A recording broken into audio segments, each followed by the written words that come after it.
And welcome to Piper High School, where dreams are made and pursued. In the next half hour, we'll take you through such Piper High programs like the arts, with classes that provide music, painting, and ceramics. You know, I had that class once. Did you? I really did. Oh.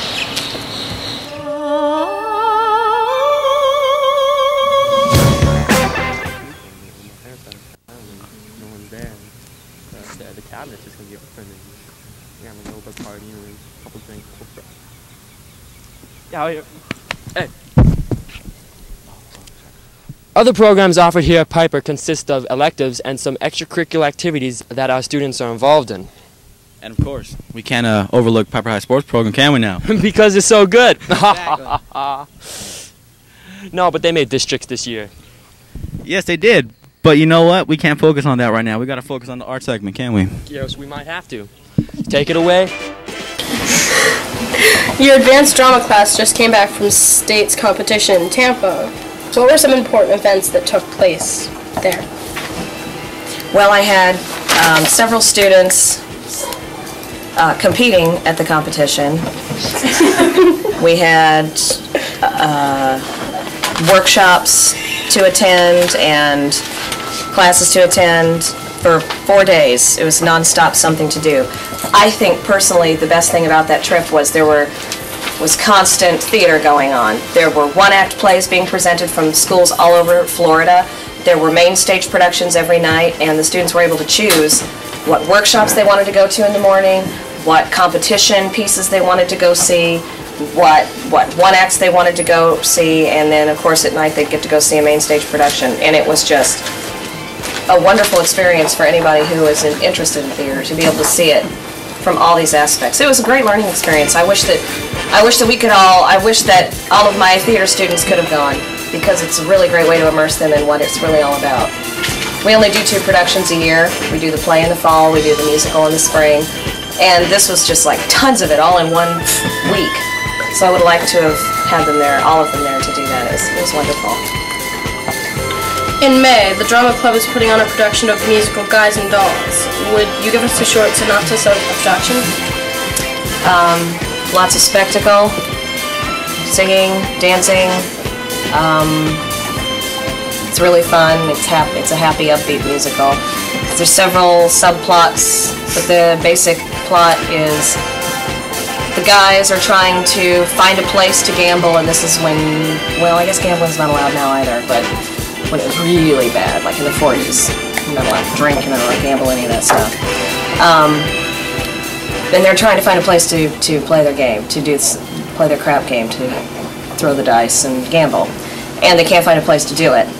And one of the characters meets up with a lady who's running a Save Us All mission, like the Salvation Army, a good thing. And he falls in love with her, she falls in love with him, and I don't want to give the story away, but they find a place for their crap game. And wackiness ensues, and I don't want to give it away, but it's a lot of fun.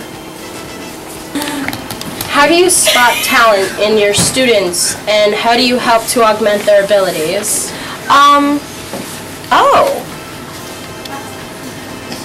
I believe, and I don't care about saying the truth. I really will let you know the truth, because I wish that when I was in high school or younger, a young adult, I wish people had been more truthful with me. I believe that there's talent, and some people possess that. They just do. They have it. And I believe that there is ability to train. With training and talent, you have amazing things can happen. And I'm not just saying with acting, I'm saying it with actors, with artists, with musicians. Some people naturally have an innate talent to do things like that. But with my program, I have about 5 or 6 students that I do believe, out of these 150 that I work with, that actually possess talent. And along with this training, if I can give it to them, which I try very hard to do, I think that they have a lot going for them. And I can spot it in the students, and it's not always the student that is the most obviously talented. I'm just going to give an example, and then I'll be done. And I'm not going to name names because I don't think that's appropriate, because it's happening a lot with me. Last year, I found a student who just happened to walk into a Drama 1 class. He just happened to really like the class. He was failing school, about to drop out. I encouraged him to maybe come and do a little walk-on part in the musical last year. He wasn't sure he could do that, but he showed up. Somebody who was in a leading role just kept not showing up and not showing up. So I said, you want to go ahead and stand in for him just in rehearsals? Next thing you know, he's memorized the lines. I finally just threw him on stage and said, why don't you just go ahead and do the role, since you've already pretty much learned it. Oh, okay, all right. Loved it. Everybody loved him. He did really well. His grades have come up, and he's on honor roll right now. So that, to me, is wonderful.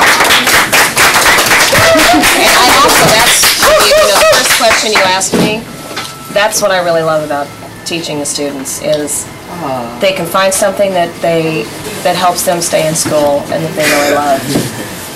And he's not the only one. There's several others that I notice have found something in theater that they feel a part of and keeps them in school. And they feel good about themselves. Their self-esteem is boosted, and they stay. So, thank you very much for allowing me to interview for this project. And today we're here with Ms. Bahari, the chorus teacher here at Piper High. Thank you for taking part in our interview today. Now, my first question to you is, what aspects of singing do you teach?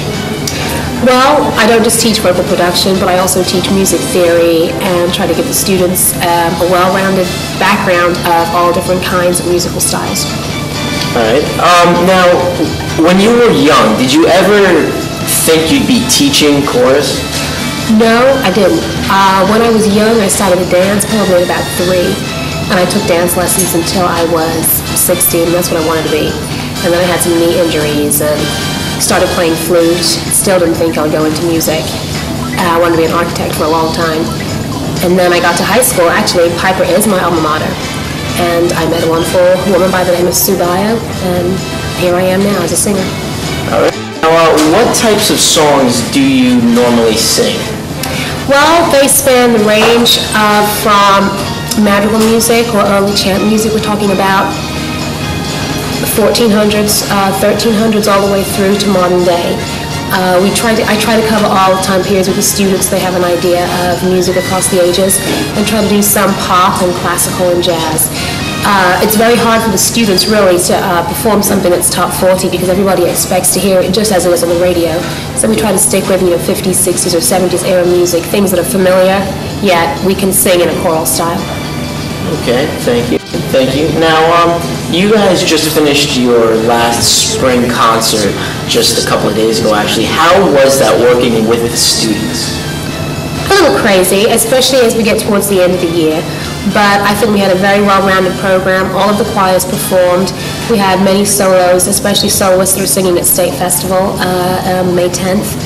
And we had a madrigal group, we had our show choir group. I encouraged a couple groups that I have of gentlemen that work on their own outside of class, and they did some selections and tried to put a variety of literature on the program. Thank you for taking part in this interview. Now, just one more final question. Why is it that sun shines on shop signs? It's all to do with glare and reflection. Thank you. You're welcome. Back to you, Kristen.